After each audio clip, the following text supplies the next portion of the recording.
Namo Sang Hyang Adi Budaya, Namo Buddhaya. Selamat siang anak-anakku sekalian, para murid SD dan SMP. Nah, kali ini storytellingnya barengan antara SD dan SMP. Apa kabarnya? Baik, luar biasa. Nah, Romo senantiasa berharap kalian semua selalu menjadi anak yang luar biasa, yaitu anak yang rajin, pintar, cerdas, terampil, kreatif, ya, dan selalu berbudi pekerti, tahu sopan santun, dan tahu tata krama. Nah, siang hari ini Romo menjumpai kalian untuk storytelling. Namun sebelumnya Romo mau mengevaluasi kegiatan belajar mengajarnya yang sudah berlangsung lebih dari 1 minggu, ya. Mudah-mudahan pembelajaran online daring ini bisa kalian ikuti dengan baik. Nah, Romo lihat ada beberapa anak SMP yang di rumahnya sinyalnya agak sulit. Nah, mereka datang ke sekolah dan mereka bisa belajar dengan menggunakan wifi yang ada di sekolah kita. Nah, kalian juga boleh, kalau nanti ada yang terkendala, boleh datang ke sekolah, tetapi tetap harus menjaga ketentuan, ya, protokol kesehatan selama COVID. Pakai masker, pakai face shield, masuk sekolah cuci tangan, ya, kemudian jaga jarak, tidak boleh berkerumun-kerumun, tidak boleh duduk dekat-dekat, ya.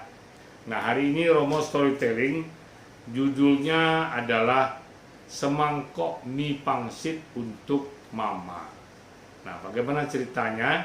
Nah, cerita ini ada seorang anak kecil, anak perempuan, namanya Yin Yin. Ya, Yin Yin ini tinggal sama mamanya. Karena apa? Dari dia kecil, papanya sudah meninggal.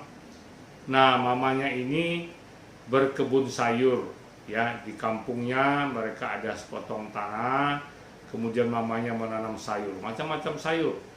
Ada bayam, ada kangkung, ada sawi, ada wortel, terung, dan lain sebagainya, ya. Nah, kalau hasil panennya berhasil, dia pergi jual ke pasar. Nah, kalau kebetulan hari libur, hari Sabtu atau hari Minggu, Yin Yin ikut mamanya pergi berjualan di kota. Nah, pada saat pagi, ketika Yin Yin libur, dia ikut mamanya pergi berjualan sayur-sayuran ke pasar. Ya, mamanya bawa sayur, ada bayam, ada kangkung, ada wortel, ada sawi, ada tomat, dan lain sebagainya. Nah, tetapi pagi itu hari dingin, ya. Mereka berangkat dari rumah tidak ada makan. Karena apa? Mereka orang miskin. Nah, mereka berangkat perutnya kosong. Nah, sampai di tempat jualan, mamanya jualan. Nah, Yin Yin ini tidak mau menyia-nyiakan waktu. Ya, selama dia temani mama bukan hanya duduk-duduk saja, tetapi Yin Yin ini membawa satu karung plastik. Gunanya apa? Dia memulung, ya, mencari plastik-plastik, botol plastik, gelas plastik, dikumpulkan, kemudian dijual. Nah, jadi Yin Yin ini kan di pasar tuh banyak warung-warung, ada orang jual minuman, ada orang jual makanan. Nah, nanti kalau orangnya minum, misalnya minum air botol, ya, nanti botolnya dibuang, ya kumpul. Nah, jadi pada waktu itu Yin Yin ini berdiri di sebuah warung yang menjual mie pangsit, ya. Nah, dia lihat, wah, orang ramai sekali makan. Begitu orang keluar, ada mangkoknya, ada gelas plastiknya tertinggal, langsung dia kumpul masuk dalam karungnya. Nah, tetapi karena perutnya lapar, dia lihat ada satu mangkok pangsit, ya. Orang ini makannya sedikit, tidak dihabiskan. Nah, itu tidak boleh. Kalau kita makan harus habis. Sayang-sayang terbuang. Uang habis, makanan tersia-siakan. Terus dia lihat.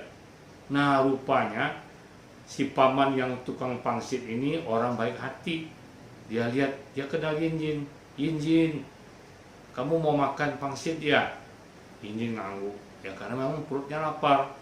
Baik, sini masuk, kata paman ini tadi. Kemudian dia buatkan satu mangkok pangsit, ya hangat-hangat dikasih sama Yin.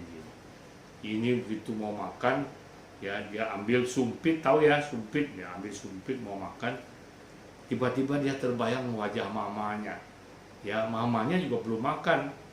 Yinji ini sangat sayang sama mamanya. Karena apa? Mamanya juga sangat menyayanginya. Akhirnya mangkok pangsit ini dibawa oleh Yinjin, dia lari keluar warung. Paman tukang pangsit ini kaget. Hei, kemana kamu pergi bawa mangkok saya tuh? Nah, tapi akhirnya ini lari terus. Ya, terus si paman tukang pangsit ini lihat, oh rupanya si Yinjin ini membawa pangsit ini untuk mamanya. Dibilang, "Ma, makan pangsit nih, Ma." Ya, kasih mamanya. Mamanya bilang, enggak. Kamu aja yang makan. Mama sudah kenyang.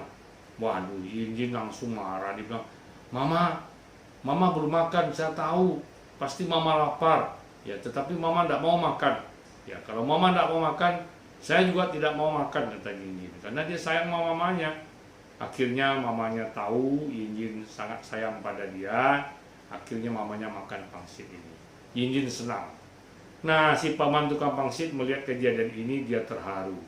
Ya, Yinjin anak kecil, dikasih pangsit, perutnya lapar. Tetapi dia ingat mamanya, dia lebih mementingkan mamanya. Mengapa? Karena dia sangat menyayangi mamanya. Mengapa dia menyayangi mamanya? Karena mamanya pun menyayanginya. Ya, maka dia berbakti pada mamanya. Akhirnya paman tukang pangsit ini membuat lagi satu mangkok pangsit. Kemudian dikasih pada Yinjin. Nah, mereka sangat berterima kasih. Xie. Ya, thank you.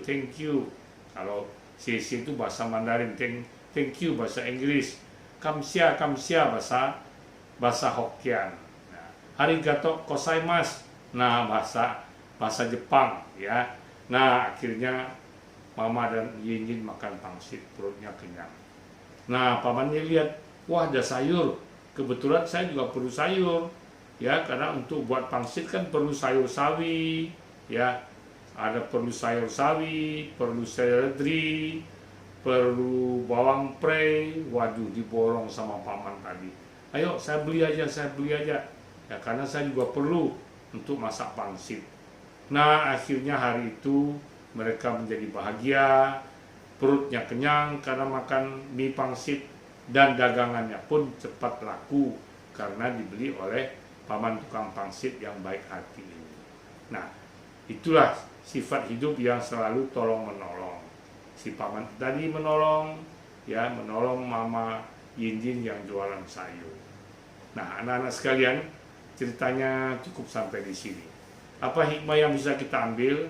Pertama adalah kalau kita hidup dalam keluarga, harus sayang menyayangi, harus peduli. Ya, Yinjin peduli sama mamanya, menyayangi mamanya. Mamanya juga mempedulikan dia, menyayangi dia, mencintai dia. Dan si paman tukang pangsit pun berbaik hati, mau memberikan gratis 2 mangkok pangsit, kemudian memborong sayur Mama Yinjin. Hidup ini harus saling tolong-menolong. Bila kita hidup saling menolong, kita akan menciptakan kebahagiaan. Bukan bagi diri kita sendiri, tetapi juga bagi lingkungan kita. Nah, mudah-mudahan ini dapat kita jadikan contoh suri tauladan dalam kehidupan kita. Demikian saja anak-anak sekalian. Ya, akhir kata marilah kita kembali mengucapkan salam Namo Sang Hyang Adi Budaya, Namo Buddhaya. Dan marilah kita dengarkan Bell of Mindfulness, kemudian kita breathing in, breathing out sebanyak 3 kali.